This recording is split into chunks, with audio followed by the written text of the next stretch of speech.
At the family dinner, my son-in-law sneered, "You'll never be even half the man my father is." I calmly stood up and replied, "Fine, let your father pay all your bills from now on. I'm done helping." My daughter froze. "What? You've never given us a single penny?" That's when they finally learned the shocking truth. Before continuing, subscribe to the channel and write in the comments what time it is in your region right now. My name is Laverne Harper. I'm 64 years old, retired accountant living in Phoenix, Arizona. Spent 38 years crunching numbers for a Fortune 500 company before calling it quits. Always thought, if you take care of your family, they'll take care of you. Turns out I was keeping better books than life philosophies. My daughter Danielle used to be different. I remember when she was 7, running to hug me every time I came home from work, her pigtails bouncing. "Daddy's home!" she'd squeal. That little girl grew up, got married 8 years ago to Brandon Mitchell, and somewhere along the way she transformed into someone I barely recognize. These days, when she looks at me, there's this coldness in her eyes, like she's mentally calculating whether I'm worth her time. Brandon, my son-in-law, is a completely different breed. Works as a manager at an auto dealership, drives cars he can barely afford, lives in a house that screams money he doesn't make. He's got this smirk permanently plastered on his face, the kind that says he knows something you don't.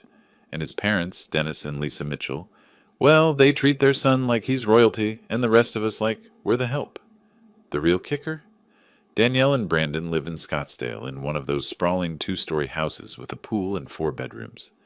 Meanwhile, I'm in my modest, single-story place on East Camelback Road. The contrast isn't lost on anyone, least of all them. Things came to a head on a warm evening in March. Danielle had insisted on a family dinner at Dominic's Steakhouse, one of those upscale places where the waiters whisper and the prices make you wince. "It'll be nice, Dad," she'd said on the phone. "Just family." What she didn't mention was that Dennis and Lisa would be there too, turning it into some kind of performance. I arrived first, naturally. Accountants are punctual. It's in the DNA. The restaurant had that dim, sophisticated lighting that makes everyone look either mysterious or tired. At my age, I land squarely in the tired category. I sat at the reserved table, watching the other diners, wondering why I'd agreed to this. Brandon and Danielle swept in 15 minutes late, followed by Dennis and Lisa. Brandon wore a suit that probably cost more than my monthly utilities. Danielle had on a dress I'd never seen before. Designer, no doubt. Dennis clapped his son on the shoulder, like they were sealing a business deal. "Laverne," Dennis nodded at me. Not "good to see you" or even a handshake. Just my name, delivered like he was checking off a list. "Dennis," I replied evenly. Lisa gave me one of those tight-lipped smiles that don't reach the eyes. "How lovely you could join us." The irony wasn't lost on me. I'd been invited to my own daughter's dinner, yet somehow I was the guest they were graciously allowing to attend. Dinner progressed with painful predictability. Brandon dominated the conversation, talking about his latest sales numbers, dropping names of clients who'd bought luxury cars. Dennis hung on every word, interjecting with business wisdom like some oracle of capitalism. Danielle laughed at all of Brandon's jokes, touching his arm adoringly. I might as well have been wallpaper. "Dad," Danielle turned to me during a lull, "you've been quiet." "Just enjoying the show," I said, keeping my tone light. Brandon's eyes narrowed slightly. He didn't like that. "What show would that be, Laverne?" I noticed he never called me Dad or even Mr. Harper. Always Laverne, like we were colleagues he barely tolerated. "The conversation," I replied. "Very entertaining." "Well," Dennis jumped in, "Brandon's doing exceptionally well. We're very proud. He's really making something of himself." The implication hung in the air like smoke. "Unlike you," it whispered. "Unlike your mediocre accounting career, and your mediocre house, and your mediocre life." I took a sip of water. Staying hydrated keeps you calm. That's what I've learned. Then Brandon leaned back in his chair, that smirk growing wider. "You know what I've been thinking about, Laverne." I couldn't possibly guess. Success. Real success. The kind that comes from hard work and having the right role models. He glanced at his father. "Dad taught me everything about being a man. How to provide, how to lead, how to build a life worth living." Danielle nodded enthusiastically. Brandon's father has been so generous, always supporting us, always there when we need anything. That's what fathers do, Dennis said, puffing up like a peacock. They take care of their children, set them up for success. I felt something shift inside me, a coldness spreading through my chest. Brandon wasn't done. He leaned forward, his voice dripping with condescension. No offense, Laverne, but you could learn something from Dad. He's built an empire. He knows what it takes to be a real man. The table went quiet. Even the background restaurant noise seemed to fade. I looked at Brandon, really looked at him. At 37 years old, he still had the arrogance of someone who'd never truly struggled, never gone without, never learned that cruelty has consequences. Is that right? I asked softly. It's just facts, Brandon continued, emboldened by the silence. I mean, look at where you ended up. A tiny house, a pension that barely covers the bills. Meanwhile, Dad's been incredibly generous, helping us build something real. That's the difference between a man and... Brandon, Danielle whispered, but there was no real reproach in her voice. If anything, she looked mildly uncomfortable, that he was saying the quiet part out loud. What? I'm just being honest. Brandon spread his hands. You'll never be even half the man my father is, Laverne, and that's okay. Not everyone can be successful. Dennis actually chuckled. Lisa looked down at her plate. Danielle said nothing. I set down my water glass very carefully, stood up slowly. Every eye at the table turned to me. You know what, Brandon? You're absolutely right. His smirk widened. Your father should be the one taking care of you. So from now on, that's exactly what's going to happen. I looked directly at Brandon, then at Danielle. Let Dennis pay your bills. I'm done helping. The smirk faltered, just for a second. Danielle's face went white. Oh, what are you talking about? You've never given us anything. The words hit me like a physical blow. 8 years. 8 years of sacrifice, and this was what I got. I pulled out my wallet, dropped 3 20s on the table for my portion of the meal. We hadn't even finished. Enjoy your dinner. Dad, wait, Danielle started, but I was already walking away, my heart pounding, hands shaking with an emotion I couldn't quite name. Rage, betrayal, relief. Behind me, I heard Brandon's voice. What the hell was that about? And Dennis, ignore him, probably senile. Their laughter followed me out into the parking lot. I sat in my car for 10 minutes before starting the engine, staring at the steering wheel, replaying Danielle's words. You've never given us anything. Oh, sweetheart, I thought. You have no idea what's coming. The drive home felt longer than usual. Every stoplight gave me time to think, to remember, to hurt. Phoenix at night has this quality. The city lights spread out like scattered stars, beautiful and distant. Kind of like my relationship with my daughter. When I got home, I didn't turn on many lights, just walked straight to my study, a small room I'd converted from the second bedroom. This is where I keep my life organized. File cabinets, desk, computer, and most importantly, the safe. I knelt down, entered the combination I'd memorized decades ago, and pulled open the heavy door. Inside, among the important documents and a few family heirlooms, sat a thick manila folder. I'd been adding to it for 8 years. I carried it to my desk, turned on the lamp, and opened it. The first document was dated 8 years ago, a bank transfer for $3,200 to Dennis Mitchell's account. Below that, another transfer, and another. Page after page of them, each one meticulously recorded in my accountant's handwriting. Wire transfers, check copies, receipts, $847,000. I'd given them $847,000 over 8 years, and my daughter just looked me in the eye and said I'd never given them anything. My hands trembled as I flipped through the papers. Here was the mortgage payment, $3,200 every single month for 96 months. There were the car payments, $890 monthly for 2 vehicles. The daycare costs for my grandchildren, Emma and Joshua, $1,400 a month. Medical insurance, $650 monthly. I sat back in my chair, feeling the weight of it all. The memory came unbidden, sharp and clear as yesterday. 8 years ago, Danielle had come to me 3 months after the wedding. She and Brandon were in my living room, sitting on the couch that had been there since her childhood. She'd looked nervous, twisting her hands together. Dad, we need to talk about something. Brandon had that same smirk even then, though less polished. We're looking at houses and we found the perfect one in Scottsdale, but the down payment is steep. I'd known what was coming. How much? 60,000, Danielle had said quietly. I know it's a lot, but Dad, it's our dream house, and Brandon's father said he'd help us, but you'd prefer your own father to help, I'd finished. She'd looked at me with those eyes, the same eyes that used to look at me with pure love when she was 7. Please, Dad, I'd wanted to say yes immediately, but something had stopped me. Maybe it was the way Brandon sat there, expectant, entitled. Maybe it was the whisper of intuition that I should have listened to more carefully.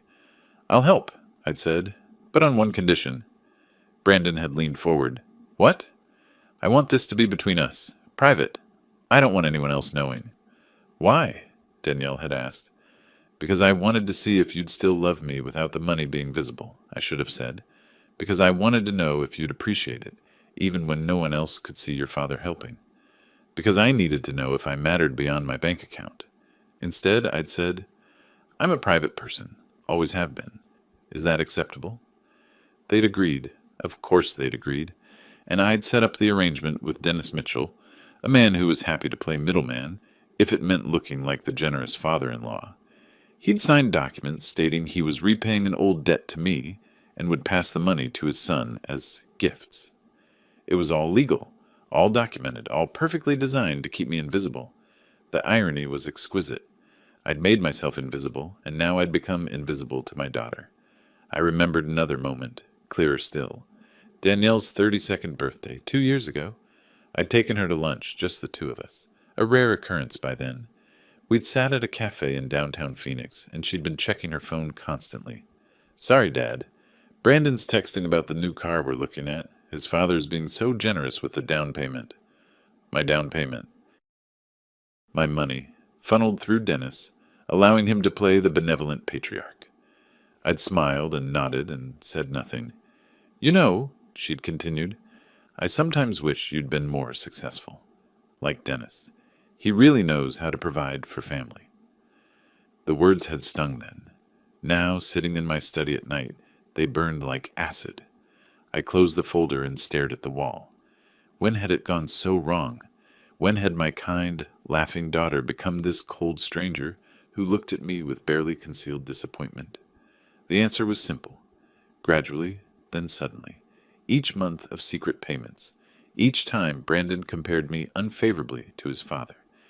Each moment, Danielle failed to question how they afforded their lifestyle on Brandon's moderate salary. The lies had accumulated like interest, compounding until the truth was buried under 8 years of deception. My deception. I'd created this situation, but they'd exploited it, taken it for granted, turned it into a weapon against me. I thought about Emma and Joshua, my grandchildren, 6 and 4 years old. They barely knew me.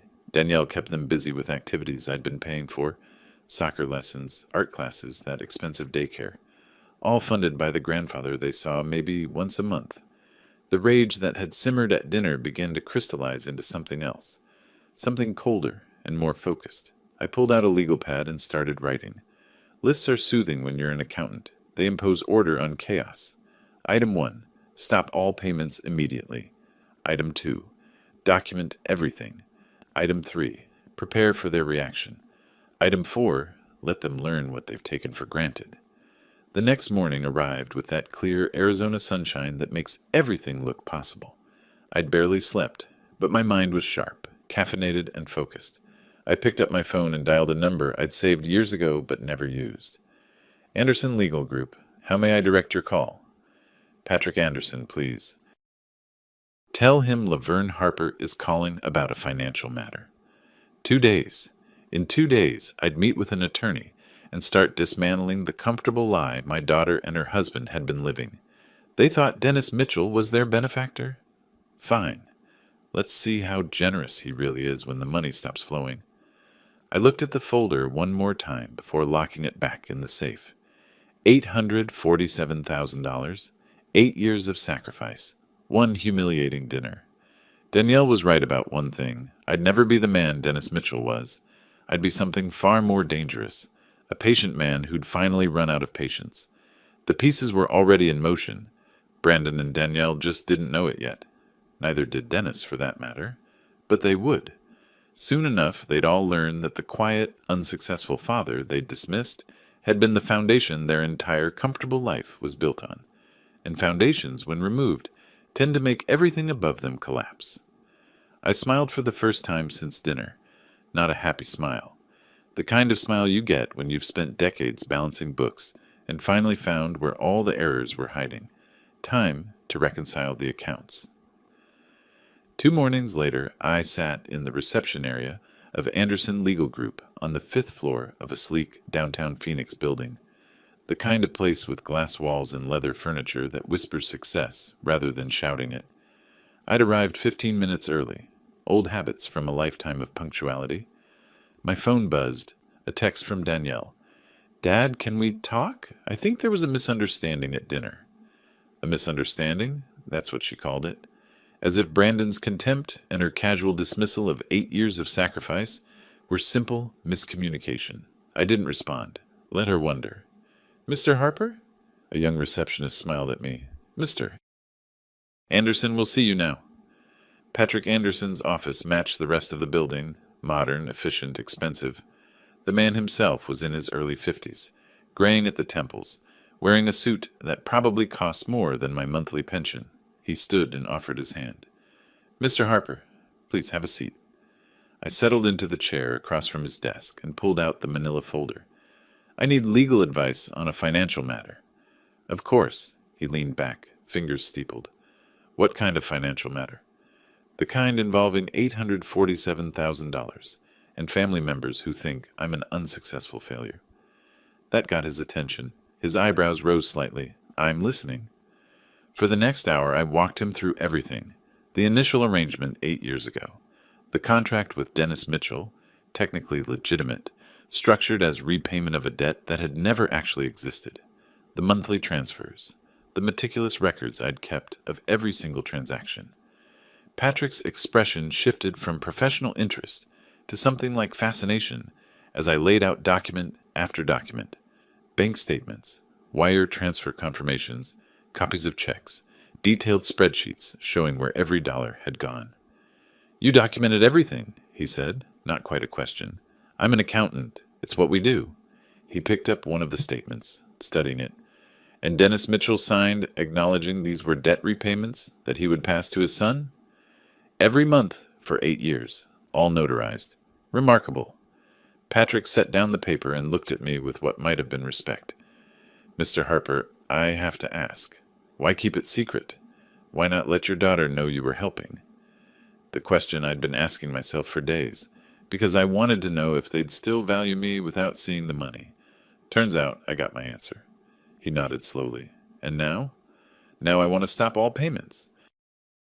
Legally, cleanly, with documentation proving I have every right to do so, and I want to be prepared if they challenge it."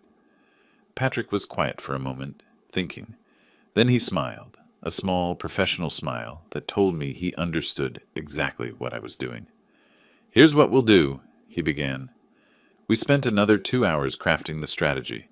First, a formal promissory note cancellation, a legal document declaring the debt fully repaid and terminating all future obligations.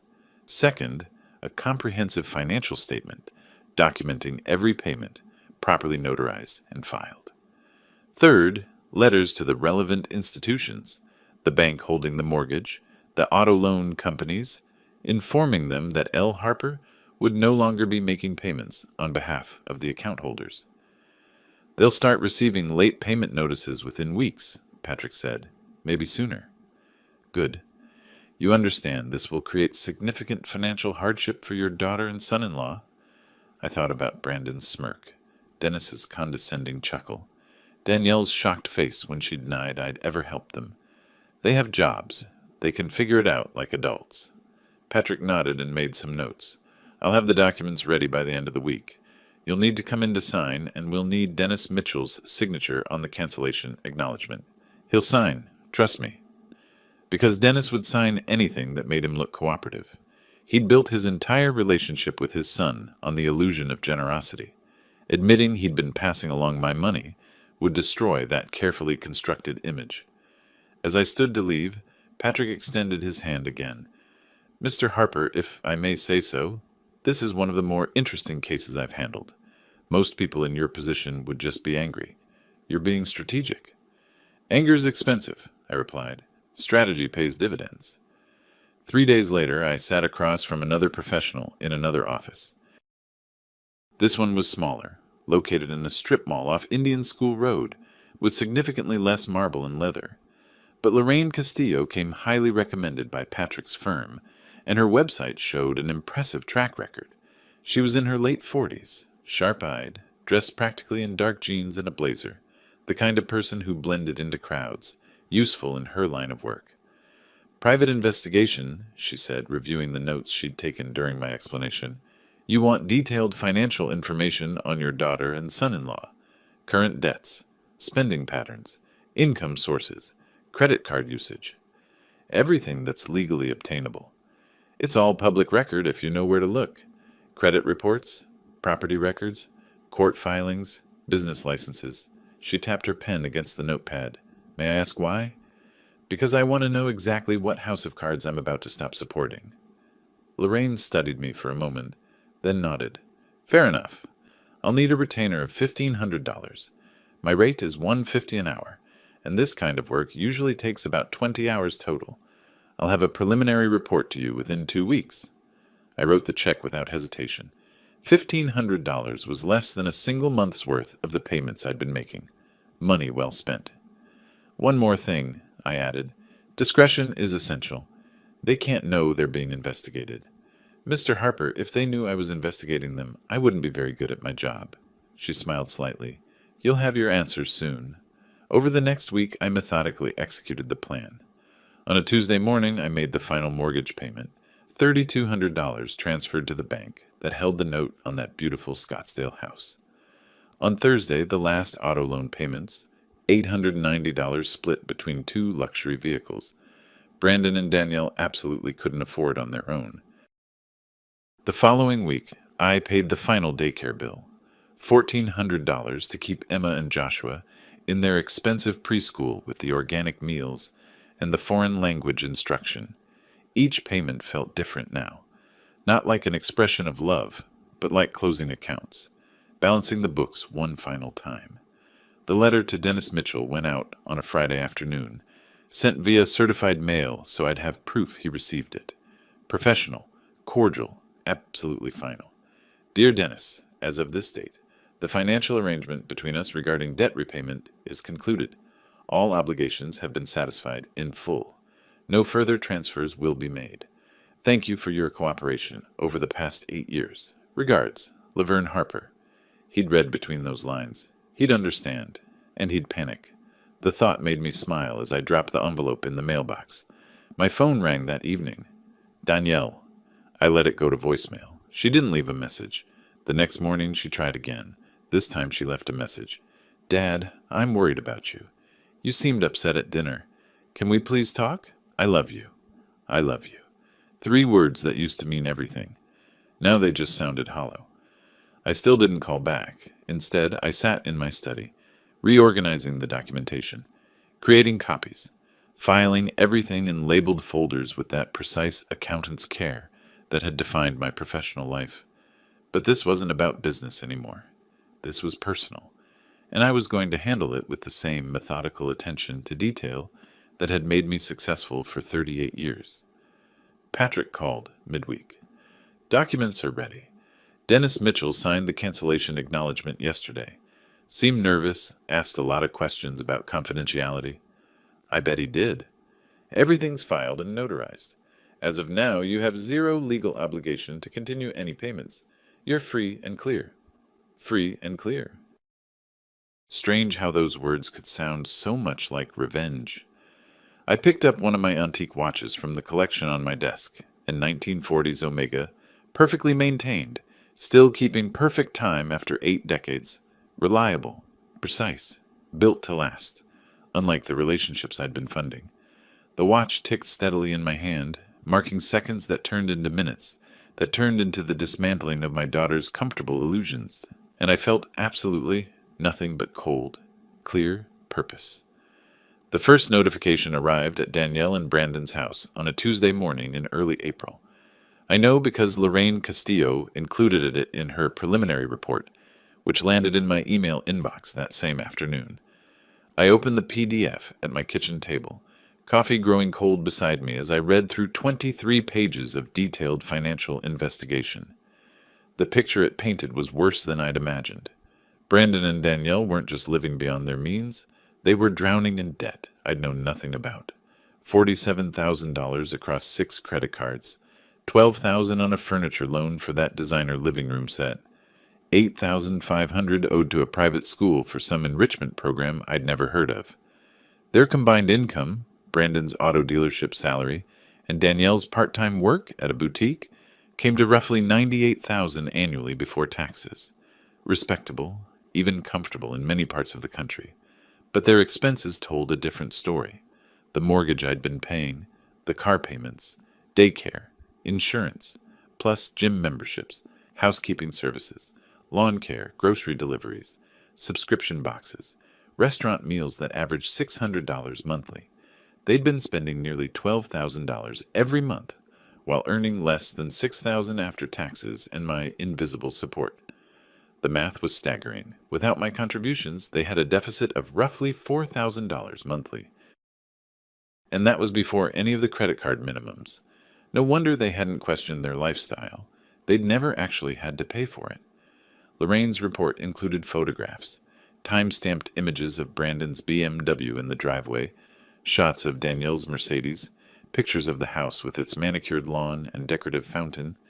She'd even documented a shopping trip where Danielle had spent $1,100 at Nordstrom in a single afternoon.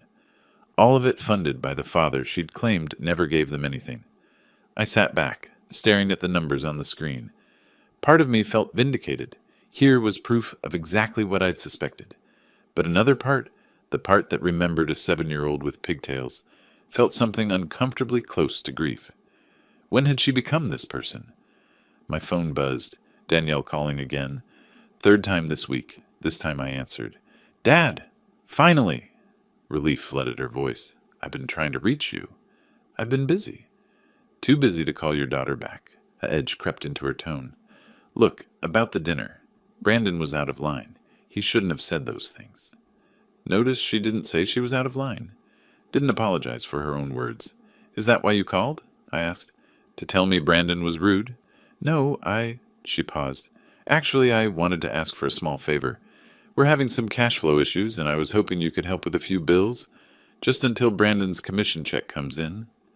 There it was. Not an apology. A request for money.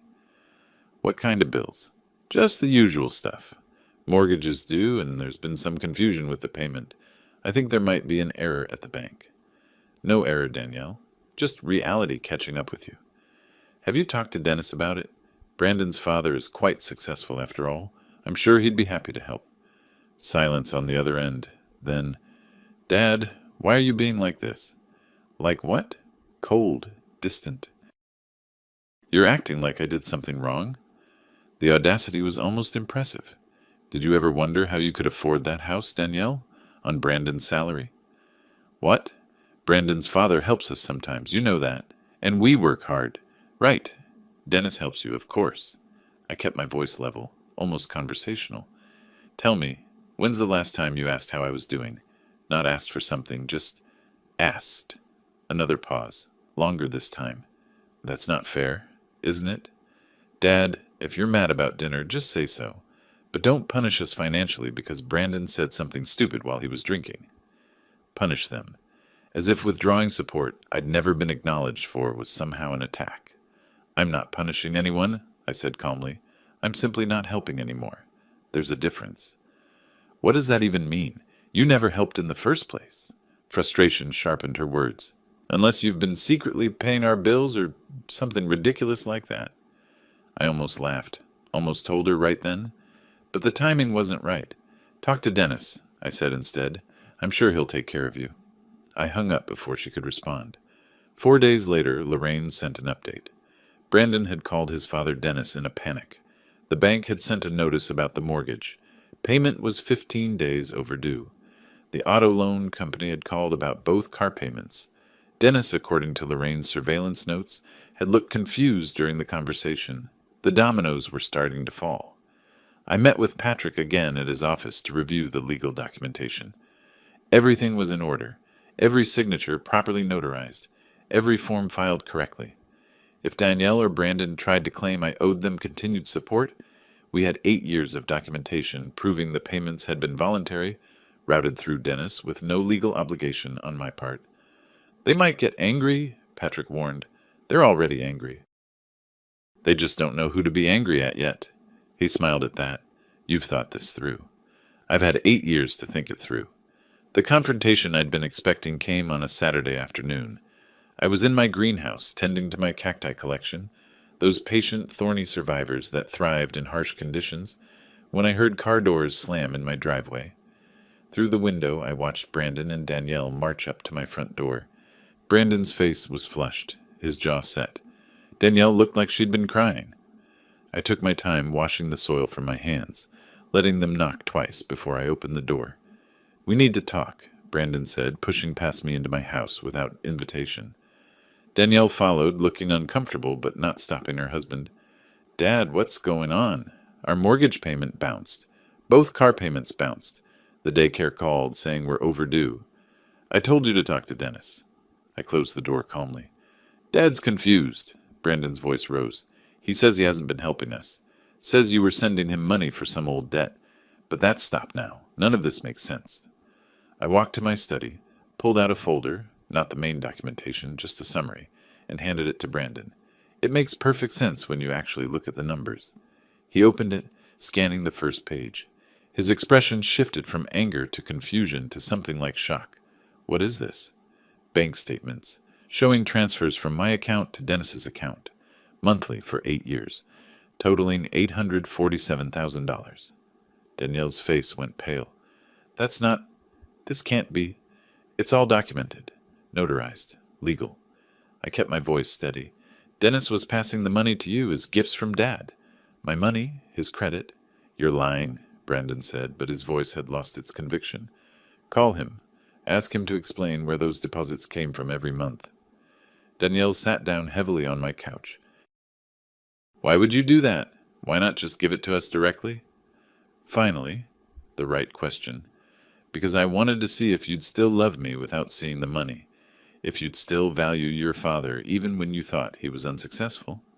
I looked at her directly. I got my answer at that dinner.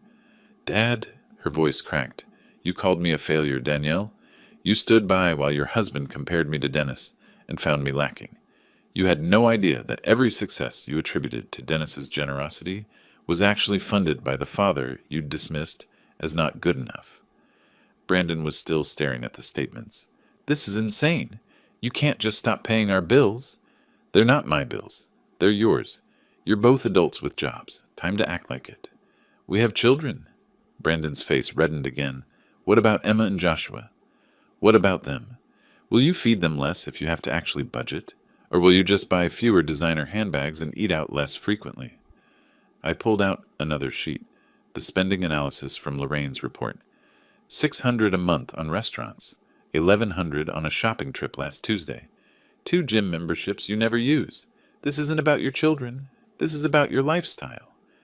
Danielle was crying now, quiet tears running down her face. Brandon looked like he wanted to hit something. You manipulative old... Brandon started. Careful, I interrupted. You're in my house, and unlike you, I actually pay for it myself. They left 20 minutes later, Brandon practically vibrating with rage, Danielle silent and pale. I watched them drive away in one of those expensive cars I'd been financing. Not anymore. That evening my phone rang. Dennis Mitchell. I almost didn't answer, but curiosity won. What the hell kind of game are you playing? His voice had lost all its smooth confidence. Brandon's accusing me of lying to him. The bank is calling about missed payments. Check your bank statements, Dennis.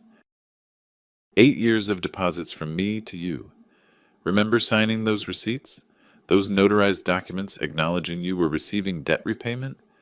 You told me it was legitimate debt repayment. It was legitimate documentation of funds you agreed to pass to your son. All legal, all properly recorded. And now, all finished. I paused. How does it feel, Dennis? Being the generous father on someone else's dime? He sputtered, searching for words. You have two choices, I continued calmly. You can explain to your son that you've been taking credit for my money for 8 years. Or you can start actually being the generous father you've been pretending to be. Either way, I'm done. I hung up before he could respond. Standing in my study, surrounded by my documentation and my antique watches, and the evidence of 8 years of invisible sacrifice, I felt something shift, the last piece of doubt falling away. They'd made their choice when they humiliated me at that dinner. Now I was making mine, and that's when I understood exactly how to show them what they'd taken for granted. Not through anger or confrontation, but through the simple, devastating power of consequences. The plan was already in motion. I just needed to let it play out. The consequences arrived faster than I'd anticipated. Early one morning in May, Lorraine sent me an email with a single-line subject. Foreclosure notice delivered. Attached was a photo she'd taken from across the street, the official envelope from the bank, tucked into Danielle and Brandon's mailbox. 90 days. That's how long they had before the bank could legally take the house. I sat at my kitchen table with my coffee, studying the photo. Part of me, the part that remembered teaching Danielle to ride a bike, who'd held her hand on her first day of school, felt a pang of guilt. But then I remembered her face at that dinner, the casual cruelty in her voice when she said I'd never given them anything. The guilt evaporated like morning dew in Arizona heat. 3 days later, Lorraine's next update came through. I was in my greenhouse, carefully watering my cacti, when my phone buzzed. The message contained a video file. I pressed play. The footage showed Danielle and Brandon's driveway. A tow truck was backing up to the BMW X5, the car I'd been making payments on for the past 5 years. 2 men in company uniforms were attaching chains to the wheels, while Brandon stood on his front lawn, gesturing wildly, his face red even in the grainy video. Danielle emerged from the house, running toward the truck. Even without audio, I could see she was crying. The repo men ignored her, efficiently loading the vehicle onto the flatbed. Brandon pulled out his phone, probably calling his father or maybe the finance company. Not that it would matter. The BMW was gone in less than 10 minutes. I watched the video twice. The second time I noticed little Emma standing in the doorway, her small hand pressed against the glass, watching her parents panic with confused eyes. That hit harder than I'd expected. Emma and Joshua, 6 and 4 years old, they were innocent in all this. But their parents had created this situation, not me. Sometimes the hardest lessons come with the highest cost. Lorraine's updated report arrived that same afternoon. 23 pages of financial devastation.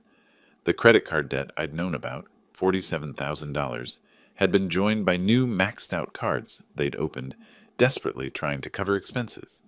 Brandon's Mercedes would be next for repossession. He was already 3 payments behind. The foreclosure notice was official. The daycare had stopped accepting Emma and Joshua after 2 months of non-payment. But the detail that struck me most was this. They'd tried to borrow money from 6 different friends. All 6 had declined. One had even told them bluntly that they needed to learn to live within their means. Their carefully constructed social circle was already backing away. The cracks were showing, and people in their world didn't want to be near when the structure finally collapsed. A week and a half after the car repossession, my phone rang. Dennis Mitchell. I considered not answering, but I wanted to hear what he'd say now that reality was setting in. Laverne, his voice had lost its usual pompous confidence. We need to talk. I'm listening. I checked the bank statements, all of them. 8 years of deposits from you to me, just like you said. Surprised? He paused. I didn't realize the scale. When you approached me 8 years ago with that debt repayment arrangement, you said it was a personal matter. You thought what, Dennis? That you could take credit for being the generous father without asking where all that generosity was actually coming from? Silence. Then, why did you do it this way? It was a fair question, actually, because I wanted to know if my daughter would still love me when she thought I had nothing to offer. You helped me find out the answer. Brandon's falling apart. He's terrified they'll lose the house. Then maybe Dennis Mitchell, the successful businessman, should help his son. Isn't that what you've been claiming to do all these years? More silence. I could practically hear him calculating, trying to find a way out of this that didn't destroy his reputation or drain his actual resources. I can't cover everything they owe, he finally admitted. The business isn't. I'm not as liquid as people think. Of course he wasn't. Dennis's furniture business was profitable, but not spectacularly so. His own lifestyle was carefully managed to look more successful than it was. He'd been riding my coattails as much as Brandon had. That sounds like a problem for you and your son to work out, I said calmly. You're really going to let them lose everything? I'm not letting them do anything. They're adults who made choices. They're simply experiencing the natural consequences of those choices. What about Emma and Joshua? That question again. Everyone's suddenly concerned about the children. What about them? Will they starve? No. Will they have a roof over their heads? Yes, even if it's smaller. Will they still have parents who love them? I hope so. What they won't have is a lifestyle their parents can't actually afford. That's called reality, Dennis. He hung up without another word. 2 days later, Danielle called. I let it go to voicemail. Her message was 3 minutes of alternating between tears and anger. Dad, how can you do this to us? To your grandchildren? We're about to lose everything.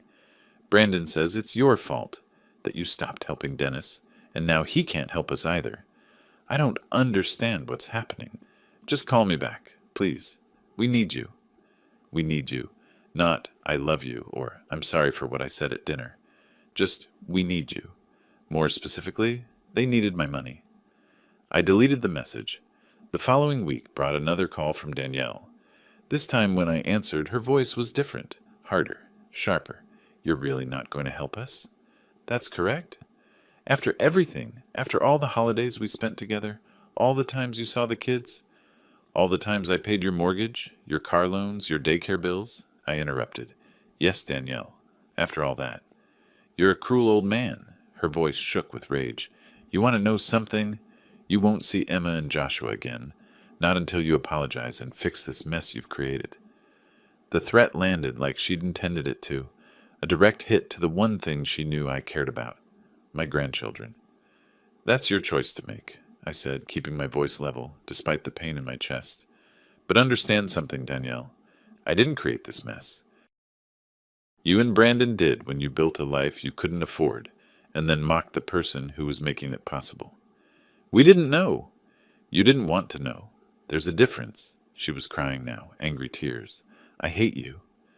Right now, probably, but someday you might understand why this had to happen. I will never forgive you for this. Never.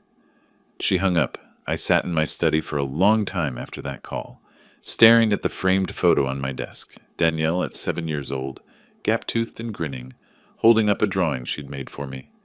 Best daddy ever, written in crayon. When had everything gone so wrong? But I knew the answer.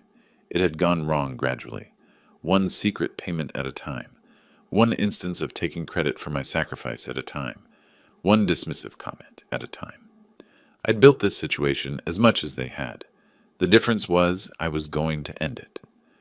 Lorraine's next report included surveillance photos from outside their house. Friends had stopped visiting. The lawn service had been canceled. I could see the grass growing longer. Brandon's remaining car, the Mercedes, had a parking ticket on the windshield.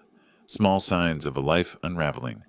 The bank had officially initiated foreclosure proceedings. They had until mid-August to vacate. Everything was falling apart, exactly as the natural laws of finance dictated it should. And through it all, I simply watched, documented, and waited.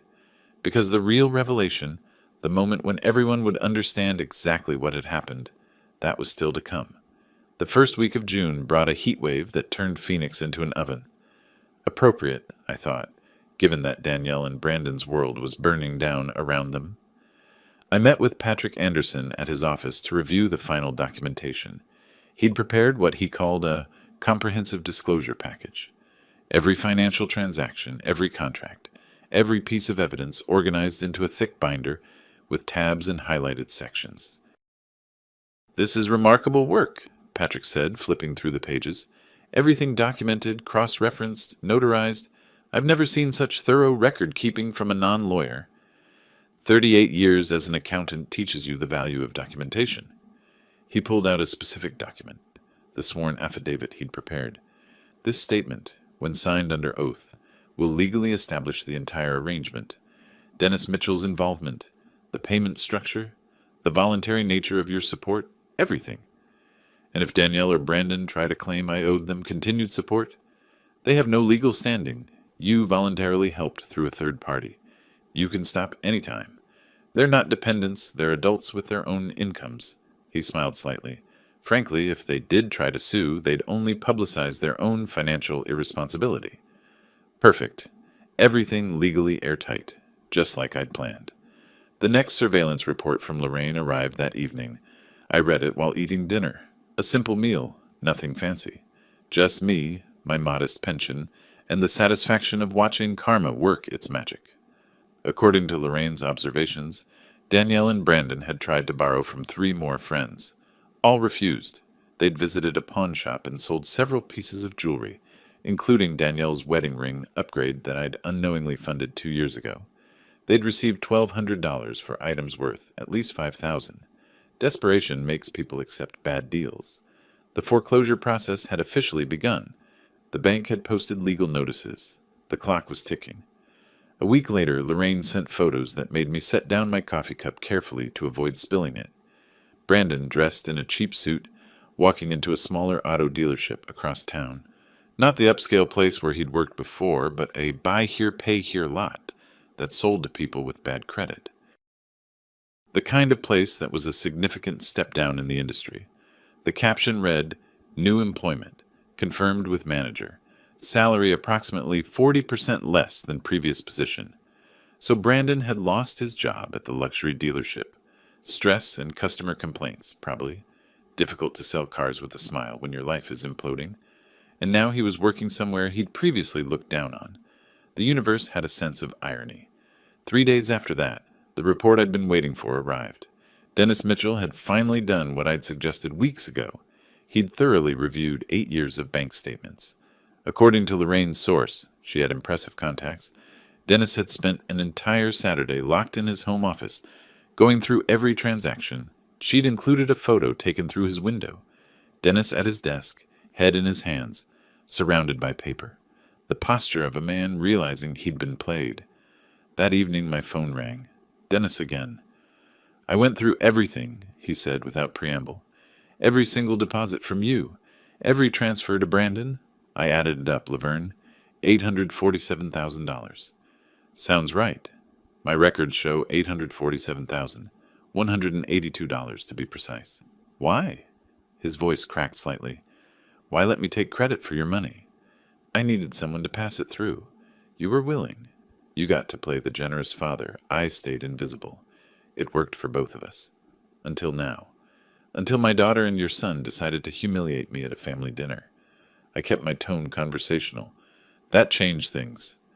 Brandon doesn't understand. He keeps asking why I stopped helping. I don't know what to tell him. Tell him the truth, Dennis. Tell him every penny he thought came from his successful father actually came from the grandfather he mocked as a failure. He'll never forgive me? Then you'll understand how I felt when Danielle said I'd never given them anything. Silence stretched between us. Finally, Dennis spoke again, quieter now. What do you want from me? Nothing. You've already served your purpose. The question is, what will you do now? Will you actually help your son, or was the generous father act only sustainable when you were using my money? I could hear him breathing, thinking. I offered him $15,000. It's all I can spare without jeopardizing my own business. $15,000 against how much in total debt? Based on what he told me, close to $90,000. The math was brutal and simple. Dennis's offer was barely 16% of what they owed. A gesture, nothing more. Then I guess Brandon will learn what his actual support system looks like, I said. Welcome to reality, Dennis. He hung up without another word. The final call came late one evening at the end of June. Danielle. I almost didn't answer, but something made me pick up. Dad. Her voice was small, defeated. Nothing like the angry woman who'd threatened to cut off my access to the grandchildren. Danielle. We're losing the house. It's official. We have to be out by mid-August. I heard. You heard? How? She paused, maybe realizing that I'd been more informed than she thought. Dad, please, I'm begging you. We need help. Brandon lost his job. We can't cover the debt. We can't. Ask Dennis. He gave us 15,000. That's nothing. We owe... She stopped, probably realizing she was about to reveal the full extent of their financial disaster. You owe what, Danielle? More than that, she said quietly. A lot more. How much more? 90,000, give or take. Her voice was barely a whisper. Credit cards, the furniture loan, back payments on everything. I let the silence hang for a moment. Let her feel the weight of that number. That's a significant amount of debt, I finally said. How did it get that high? We thought, she started crying. We thought we had more money than we did. Brandon's father was helping, or we thought he was, and I had my boutique income, and Brandon was making good commissions. But you were spending 12,000 a month while earning 6. How do you know that? Because I'm an accountant, Danielle. I know how to look at numbers. The question is, why didn't you? She sobbed quietly on the other end. Will you help us? Why would I do that? Because I'm your daughter. The desperation in her voice was raw. Because Emma and Joshua are your grandchildren. Because family helps family. Family, I repeated slowly. Is that what we are? Because at that dinner, you stood by while your husband called me a failure. You told me I'd never given you anything. That doesn't sound like family to me. I didn't know. Didn't know what? That I'd been paying your bills? That every success you attributed to Dennis's generosity was actually funded by the father you looked down on. The silence that followed told me she still didn't fully understand, still didn't know the complete truth. Good. That revelation was coming. But not yet. Find somewhere cheaper to live, I said finally. Get jobs that pay the bills. Learn to budget. Be adults. That's it? That's all you have to say? That's all the advice you're getting from me. What you do with it is up to you. I meant what I said before, she whispered. You won't see Emma and Joshua again, not until you fix this. The threat still hurt, but less than before. That's your choice, Danielle. But remember, you're the one choosing to keep their grandfather away, not me. I hung up before she could respond. Sitting in my study that night, I pulled out the large brown folder I'd been building, the complete record of 8 years. Bank statements, contracts, receipts, photographs, surveillance reports, legal affidavits, everything I needed to show them, to show everyone exactly what had happened. Patrick had prepared the final document, a notarized statement detailing every transaction, every payment, every penny of that $847,000. Where it went, how it was used, who knew about it. The truth, comprehensive and undeniable. I wasn't ready to reveal it yet, but soon. Very soon, everyone would know exactly what Danielle and Brandon had taken for granted, what Dennis had used to inflate his own image, what I had sacrificed in silence. The forecast for early July showed clear skies and temperatures over 100 degrees. Perfect weather for a barbecue, and perfect weather for the truth to finally burn away 8 years of comfortable lies. Independence Day arrived with cloudless Arizona skies and temperatures that would crack 100 by noon. Appropriate, I thought, for what was about to become my own Declaration of Independence. I hadn't been invited to the Mitchell family barbecue. That was fine. I'd invited myself. The brown folder sat on my passenger seat as I drove toward Dennis and Lisa's house in their upscale Phoenix neighborhood. 8 years of documentation, organized with an accountant's precision. Every bank statement, every transfer confirmation, every notarized receipt. The complete story of how I'd funded my daughter's lifestyle while being dismissed as a failure. I'd timed my arrival for mid-afternoon when everyone would be gathered and comfortable. Maximum audience for maximum impact. The driveway was already crowded with cars when I pulled up. Brandon's remaining Mercedes. A few vehicles I didn't recognize. Probably Dennis's siblings and their families. The backyard was visible through the side gate, smoke rising from the grill, the sound of conversation and laughter carrying over the fence. I grabbed the folder and walked around to the back gate. Didn't knock, didn't announce myself, just opened it and stepped through. The party froze in stages. First, Dennis's sister Carol noticed me, her smile fading into confusion. Then Lisa, who'd been arranging plates, looked up and went pale. Dennis turned from the grill, spatula in hand, his expression shifting from surprise to something like dread. Danielle sat at the patio table with Emma on her lap, mid-sentence in what I could tell was a complaint. And he just abandoned us, his own daughter and grandchildren, like we mean nothing. She saw me, stopped talking. Her face went through a fascinating progression. Shock, fear, anger, all in about 3 seconds. Brandon was the last to notice, standing near the pool with a beer in hand. When he spotted me, his entire body tensed. "What are you doing here?" "Family gathering," I said calmly, walking toward the main table where everyone had congregated. "I'm family, aren't I?" "You weren't invited," Lisa said, her voice thin. "No, I wasn't. But I have something important to share with everyone." I set the brown folder on the table with a soft thud. "The truth." Brandon took a step forward. "You need to leave. Now." "Sit down, Brandon," I said, not looking at him. I opened the folder and began pulling out documents. "Unless you'd prefer I have this conversation without you." Dennis set down his spatula. "Laverne, maybe this isn't the time." "It's exactly the time, Dennis. Everyone's here. Everyone who's been wondering why Danielle and Brandon are losing their house. Everyone who's heard them blame their cruel father." I spread the first set of papers across the table. "Let me show you what really happened." The bank statements were on top, 8 years of transfers highlighted in yellow. I'd prepared copies for this exact moment. "These are transfers from my account to Dennis Mitchell's account, monthly for 8 years. Would anyone like to guess the total?" Silence. Carol leaned forward, squinting at the numbers. $847,182. I let that number hang in the air. "Approximately $106,000 per year." Lisa's hand went to her chest. "That can't be." "It's all documented, notarized, legal." I pulled out the contract Dennis had signed. Dennis agreed to receive these funds as debt repayment and transfer them to Brandon as gifts. Here's his signature, acknowledging every transaction. Dennis's face had gone from its usual ruddy complexion to an unhealthy gray. "Laverne, please." "Please what?" "Please don't tell everyone that the generous father they've been praising was actually just a middleman for my money." I laid out the detailed breakdown. Next. Mortgage payments on the Scottsdale house. $3,200 monthly for 8 years.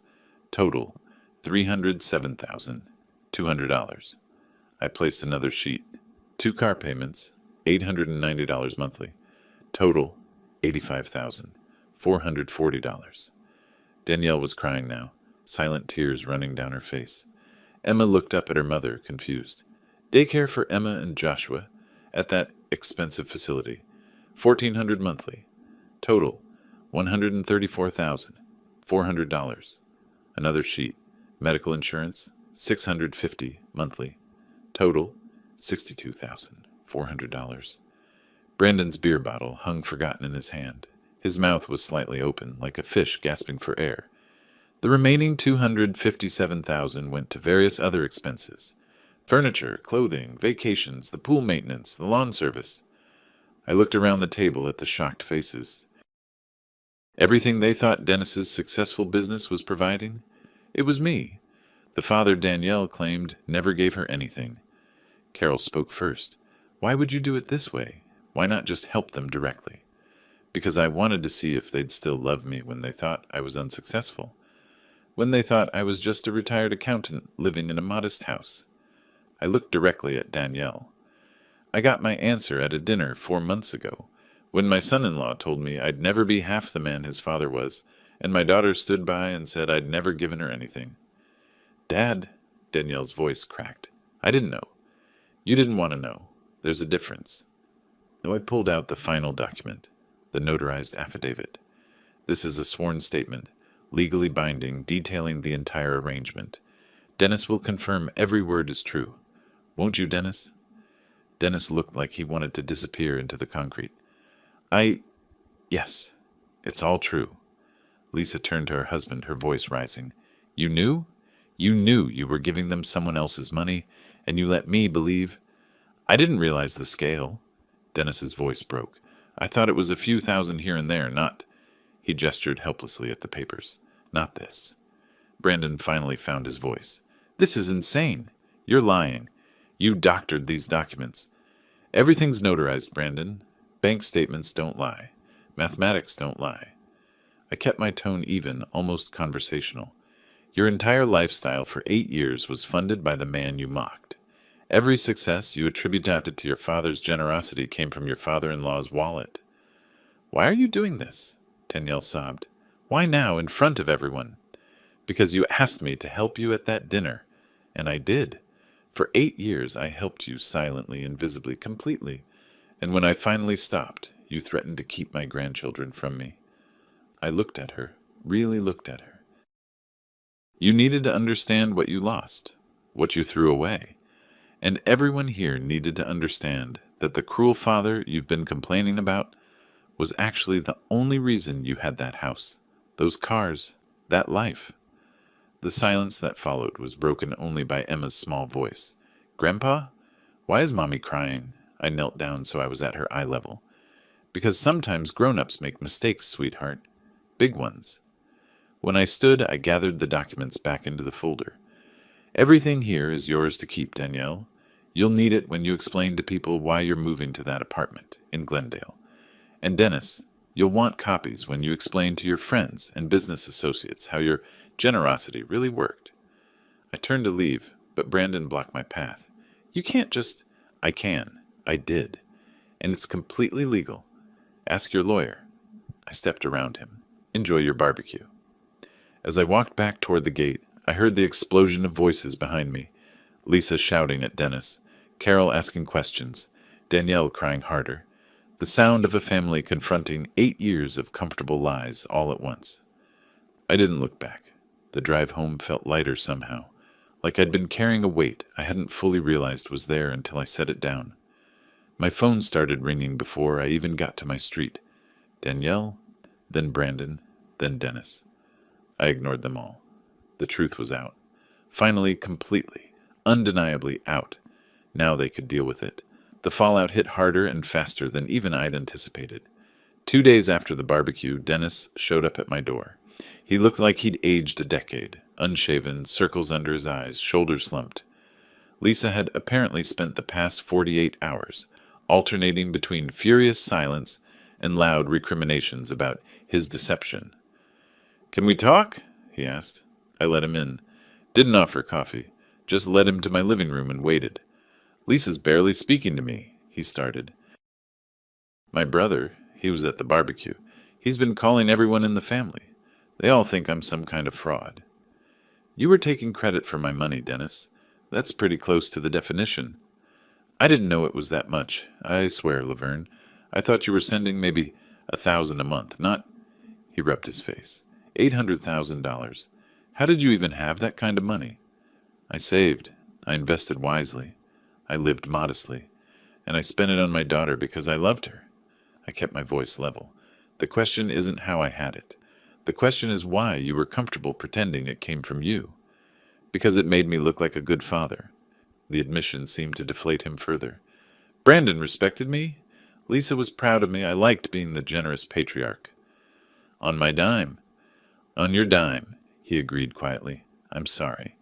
If I'd known you were paying that much, if I'd understood, you would have what? Told Brandon the truth? Refused to participate? I studied him. Or would you have just felt more guilty while still cashing my checks? He had no answer for that. What do you want from me, Dennis? I don't know. Forgiveness? Understanding? He looked around my modest living room, so different from his showpiece home. How did you afford all this? I retired with a good pension and excellent savings. I could have had a bigger house, fancier things, but I chose to invest in my daughter's happiness instead. The irony wasn't lost on me. Turns out I was investing in the wrong thing. Dennis left 20 minutes later, no more at peace than when he'd arrived. I watched him drive away in his Mercedes, paid for by his actual business at least, and felt nothing but a mild satisfaction that the truth was eating at him. The real confrontation came later that week. Danielle had been calling daily, leaving increasingly desperate voicemails. I'd ignored them all. But when she showed up at my door with Emma and Joshua, I couldn't turn away the children. 10 minutes, I said. Emma and Joshua can play in the backyard with my cacti collection. You and I will talk here. The kids ran off happily, They'd always loved visiting Grandpa's desert garden. Danielle sat on my couch, looking smaller than I'd ever seen her. "I'm sorry," she began. "For which part? The years of disrespect? The dinner where you let Brandon humiliate me? Claiming I never helped you?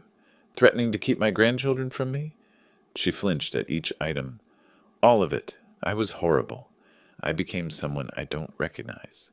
You became someone who valued money over relationships. Someone who looked down on their own father because his house wasn't as big as yours." I sat across from her.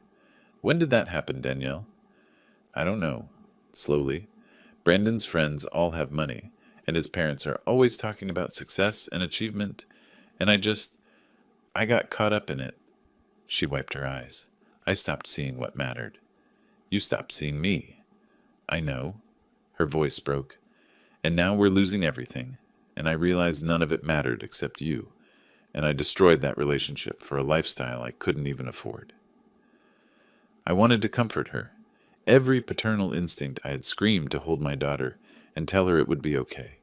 But she needed to sit with this, needed to truly understand. "Apologies are just words, Danielle. What matters is what you do next." "What can I do? The house is being foreclosed. Brandon lost his job. We have $90,000 in debt. We're moving to a tiny apartment in 2 weeks." She laughed bitterly. "We're getting exactly what we deserve." "Maybe you are. But Emma and Joshua don't deserve parents who are drowning. They deserve parents who work hard, live honestly, and teach them that character matters more than square footage." She looked up at me.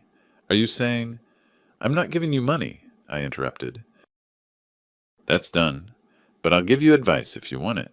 Help you build a real budget. Maybe watch the kids sometimes while you work." I paused. "If you prove you've learned something from this." "How do I prove that?" "Time. Consistency. Actually living within your means, instead of constantly reaching for more."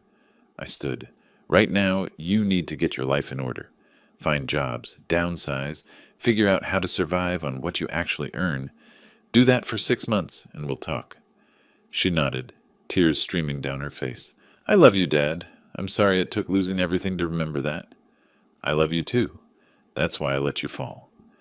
After she left with the kids, the house felt quiet. I sat in my study, looking at the empty folder that had contained all that documentation. The weight of 8 years of secrets finally lifted. My phone rang. Patrick Anderson. "Just wanted to update you," he said. "Brandon Mitchell apparently consulted a lawyer about suing you for emotional distress, or some such nonsense." I almost smiled. "And?" "The lawyer apparently laughed him out of the office. You have ironclad documentation proving every payment was voluntary. There's no legal recourse." He paused. "Though I should warn you, the foreclosure is proceeding. The bank will take possession of the house within 3 weeks. They'll need to be out by mid-August." "I know. Are you prepared for that? Watching your daughter lose her home?" I thought about it, really thought about it. Yes, because it was never really her home. It was a house I bought that she happened to live in. Now she'll find an actual home she can afford. You're remarkably calm about all this. I'm an accountant, Patrick. I understand that sometimes you have to write off a loss to save the rest of the ledger. But that night, sitting in my greenhouse among the cacti I'd nurtured for years, I wondered if I'd been too harsh. These plants survived in hostile conditions because they'd adapted, learned to thrive with less water, less everything. Maybe Danielle and Brandon could learn the same lesson, or maybe they'd wither under the pressure of reality. Either way, the truth was out. The lies had been burned away by the harsh light of disclosure. What grew from the ashes, that would tell me if there was anything worth salvaging. My phone buzzed one more time. A text from Brandon, the first communication I'd had from him since the barbecue. "You destroyed my family. I hope you're proud of yourself." I stared at it for a long moment, then typed my reply. "I didn't destroy anything. I simply stopped building it for you. The rest was your own doing." I hit send and turned off my phone. The desert night was settling over Phoenix, temperature finally dropping from unbearable to merely uncomfortable. In the distance I could hear fireworks, late celebrants still marking Independence Day. Fitting. I'd declared my own independence from being the invisible foundation of someone else's illusion. Now we'd see if they could build something real on their own. August arrived with the relentless heat that makes Phoenix feel like the surface of another planet. Appropriate timing. Danielle and Brandon were about to experience life on an entirely different world than the one they'd known. I watched from a distance as they moved out of the Scottsdale house. Not physically present, I wasn't cruel enough for that, but Lorraine sent me photos. The furniture truck looked smaller than it should have. Most of the expensive pieces they'd bought on credit had been sold or repossessed. What remained fit into a modest U-Haul. The apartment in Glendale was a far cry from their former palace. 2 bedrooms, 900 square feet, in a complex with a shared laundry room. Rent was $1,400 monthly, less than they'd been paying for daycare alone. Reality was teaching them what I couldn't. The first few weeks were silent. No calls, no texts, no contact. I imagined them struggling to figure out how 2 adults making $80,000 combined could possibly survive. The math that had seemed impossible was actually quite simple when you stopped trying to maintain a lifestyle meant for someone earning 3 times that amount. Then, one afternoon in early September, my doorbell rang. I opened it to find Danielle standing there with Emma and Joshua. The children looked happy enough, though their clothes were noticeably less designer than before. Danielle looked tired but different somehow. Her hair was pulled back simply, no expensive salon treatment. She wore jeans and a plain shirt. No jewelry except her wedding band. The upgraded version had been pawned months ago. "Dad," she said quietly, "can we come in?" I stepped aside. Emma and Joshua ran past me toward the backyard, already knowing where my desert garden was. They'd always loved the cacti. Danielle sat on my couch, hands folded in her lap. "I got a job, office manager at a dental practice. It's not glamorous, but it's $42,000 a year with benefits. That's good." Brandon found work too. Smaller dealership, less commission potential, $38,000. She looked up at me. "We're making it work. Barely. But we're making it." I sat across from her, waiting. "I came to say I'm sorry. Really sorry. Not because we need money. We don't expect anything from you. But because I need you to know that I understand now what I lost." Tears began running down her face. I lost my father, the man who would have done anything for me, and I lost him because I became someone who only saw value in dollar signs. "What changed?" I asked.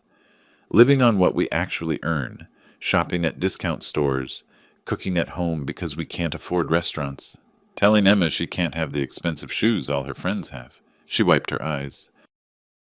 Realizing that when everything else fell away, the only person who'd ever really sacrificed for us was the one we'd treated worst.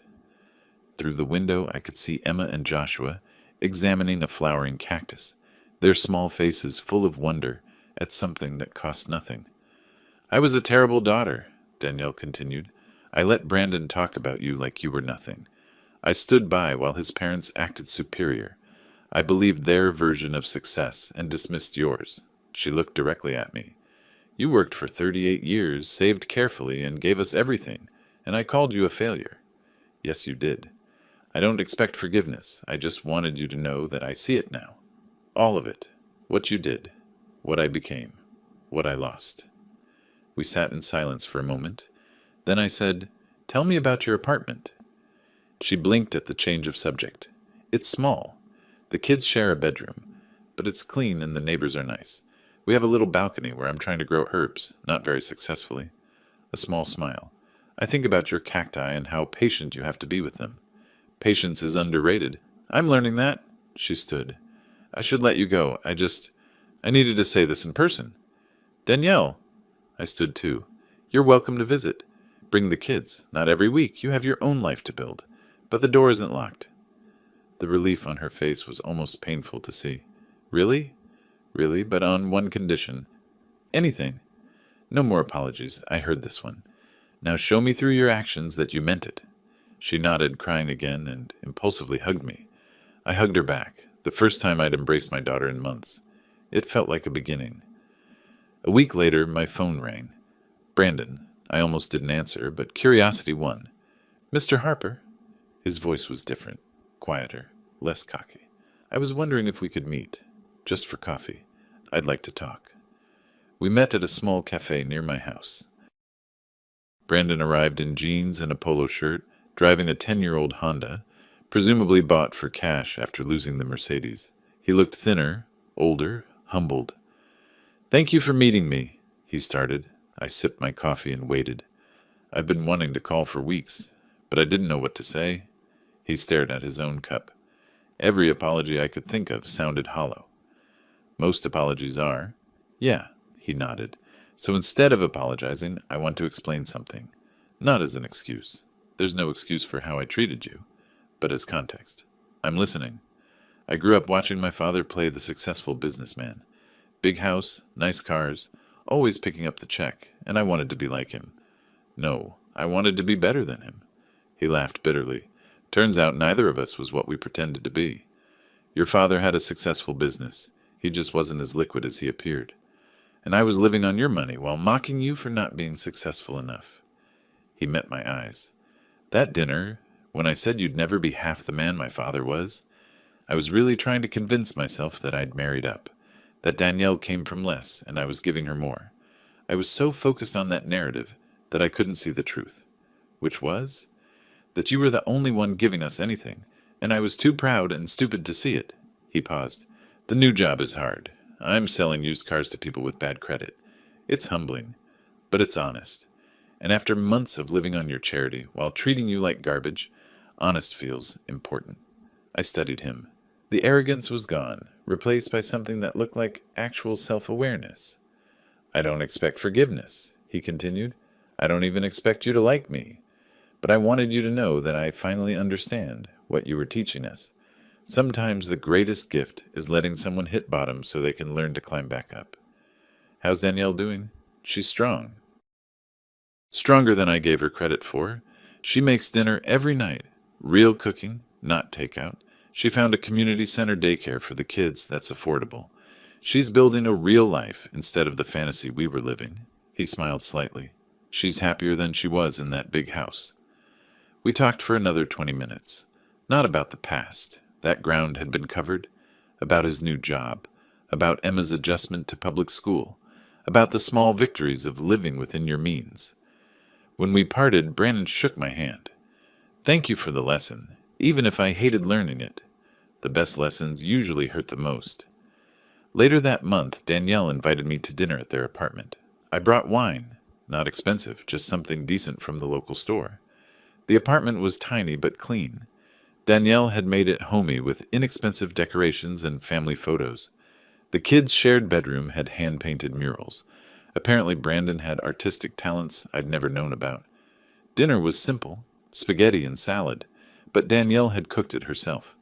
Emma and Joshua chattered about school and their new friends. The conversation was genuine, without the performance that had characterized every meal at the Scottsdale house. As I left that evening, Emma hugged me tight. I love coming to your house, Grandpa, and I love having you here too. Simple words from a 6-year-old, but they meant more than any apology. October in Phoenix brings relief from the brutal heat.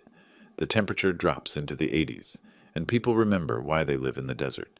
I spent more time in my greenhouse, tending to plants that had survived the harsh summer. Like my cacti, Danielle and Brandon were proving they could adapt to difficult conditions. 2 months had passed since they'd moved to Glendale. 2 months of making their combined $80,000 stretch to cover rent, utilities, groceries, daycare, transportation. 2 months of learning what most people know instinctively, that you can't spend more than you earn forever. They were making it work. More importantly, they were changing. I saw it in small ways.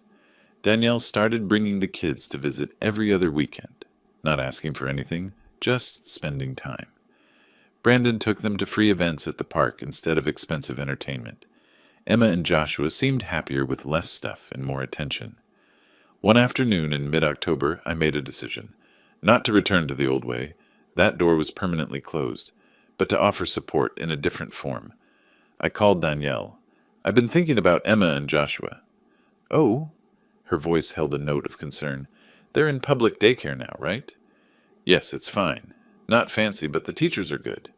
I'd like to help with that cost, not the expensive place you had before, the one you're using now, $700 a month. Silence. Then, Dad, you don't have to... I know I don't have to, but they're my grandchildren, and you've proven over the past few months that you can handle your responsibilities without my help. This isn't about funding your lifestyle. It's about making sure Emma and Joshua have good care while you work. I don't know what to say. Say you'll use the money for exactly what it's intended for, and that if your situation improves and you don't need it anymore, you'll tell me. I will, I promise. A pause. Thank you, Dad. You're welcome. It felt good to help, but on my terms, with boundaries, for the right reasons. A few days later, another call came. This one surprised me more. Laverne, it's Dennis Mitchell. I was wondering if we could talk, in person. We met at a coffee shop. Dennis looked different, less polished, more genuine somehow. The facade of the successful businessman had cracked, revealing someone more human underneath. I owe you an apology, he began. A real one. Not the panicked, self-serving version I gave you in July. Go on. For 8 years, I took credit for your generosity. I told myself I was just a middleman, that it didn't really matter who the money came from. But it did matter. Because every time Brandon thanked me, every time I played the benefactor, I was stealing your relationship with your daughter. He looked older than I remembered. Lisa and I have been going to counseling, talking about how we present ourselves versus who we really are. It's been illuminating. How's your relationship with Brandon? Honest, for the first time in years. He knows I'm not the golden goose he thought I was. We're rebuilding based on reality instead of illusion. Dennis smiled sadly. It's harder, but better. Good. I wanted to apologize to you properly. Publicly, if you're willing. Lisa and I are having a family dinner next week. Small gathering, our kids, you, Danielle, and Brandon. I'd like to apologize in front of everyone for my role in this situation. I considered it. Public apologies can be performances, but something about Dennis's demeanor suggested this one would be genuine. All right, I'll be there. The dinner took place the following Sunday. Just family. Dennis and Lisa, their daughter and son-in-law, Danielle and Brandon, me and the grandchildren playing in another room. Dennis stood, glass in hand, but not for a toast, just to speak. I want to address something that happened earlier this year, something I'm ashamed of. He looked directly at me. Laverne, for 8 years you funded a significant portion of my son's life, and I took credit for it. I let Brandon, let everyone believe I was the generous father supporting my children, when in reality I was simply the conduit for your sacrifice. Lisa nodded supportively. The room was silent. I compromised my integrity because I liked being seen as successful and generous. I betrayed your trust and damaged your relationship with Danielle. For that, I am truly sorry. He paused. You taught us all a valuable lesson about the difference between appearance and reality, about what real support looks like versus performative generosity. I'm grateful for that lesson, even though it was painful to learn. He sat down. There was no applause, no dramatic moment, just the quiet acknowledgement of truth spoken aloud. Later, as I was leaving, Danielle walked me to my car. She handed me something, a small wooden picture frame, clearly handmade. Inside were photos of Emma and Joshua, recent ones showing them laughing and playing. At the bottom, in Danielle's handwriting, to the best father, I am sorry it took losing everything to see what mattered. I held the frame carefully. This is beautiful. I made it myself, took a woodworking class at the community center. She smiled. Turns out, when you can't afford to buy expensive gifts, you learn to make things. Sometimes the things we make ourselves matter more. Yeah, she hugged me. I love you, Dad. Thank you for not giving up on me, even when I gave you every reason to. I love you too. And I never gave up. I just stopped enabling. Driving home that evening, I thought about the past 8 months. The confrontation at the restaurant, the methodical dismantling of their financial house of cards, the revelation at the 4th of July barbecue, the slow rebuilding that followed. I'd set out to teach them a lesson about gratitude, about living within your means, about the difference between real support and the appearance of it. But I'd learned something too. That love sometimes means letting people fall, that the hardest form of help is stepping back and allowing natural consequences to teach what words cannot. That night, sitting in my greenhouse among the cacti I'd carefully nurtured, I reflected on the journey. These plants survived and even thrived in harsh conditions because they'd adapted. They'd learned to do more with less. Danielle and Brandon were learning the same lesson, and they were surviving. More than that, they were growing stronger. My phone buzzed, a text from Danielle. Emma wants to know if she can help you water the cacti next weekend. She says she wants to learn how to take care of plants that don't need much. I smiled and typed back, tell her yes, and that the secret is patience and knowing when not to give them too much water. Like people? She replied, exactly like people. I set down the phone and looked at the photo frame she'd made. My grandchildren's faces, happy despite living in a tiny apartment, despite having less than they'd once had. Happy because their parents were present, working hard, showing them that character mattered more than square footage. I hadn't destroyed my family. I'd saved it. By refusing to continue funding an unsustainable illusion, I'd forced them to build something real. The plan had never been about revenge, not really. It had been about justice, about consequences, about teaching people who'd taken everything for granted what those things actually cost. And now, 8 months after walking out of that restaurant, I could finally see the results. My daughter was learning to stand on her own. My son-in-law was learning humility. My grandchildren were learning that love didn't come with a price tag. I picked up my watering can, the small one for careful measured doses, and tended to my cacti. Each drop of water deliberate and controlled. Too much would kill them. Too little would starve them. The right amount at the right time helped them flourish. Sometimes the greatest love is knowing when to give and when to withhold, when to support and when to step back, when to be visible and when to let them find their own way. I'd spent 8 years invisibly supporting an illusion. Now I was visible, present, and helping build something real. The desert night settled over Phoenix, cool and clear. In the distance, I could hear traffic on the highway, people going somewhere, coming from somewhere, living their lives. I was living mine too, finally on my own terms, with relationships based on truth instead of transactions. Sometimes the greatest love is letting them fall so they can learn to walk on their own, and watching them stand up again. That was the real victory. If you like this story, please like this video, subscribe to the channel, and share your impressions of this story in the comments. To listen to the next story, click on the box on the left. Thank you for watching. 강군이 델러가? 강군 오빠 왜?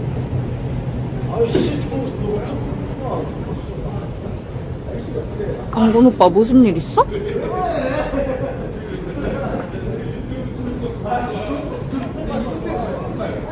버스킹?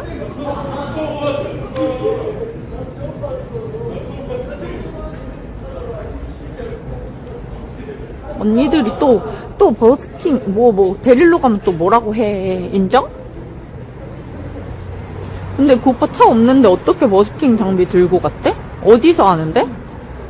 댄스님 안녕.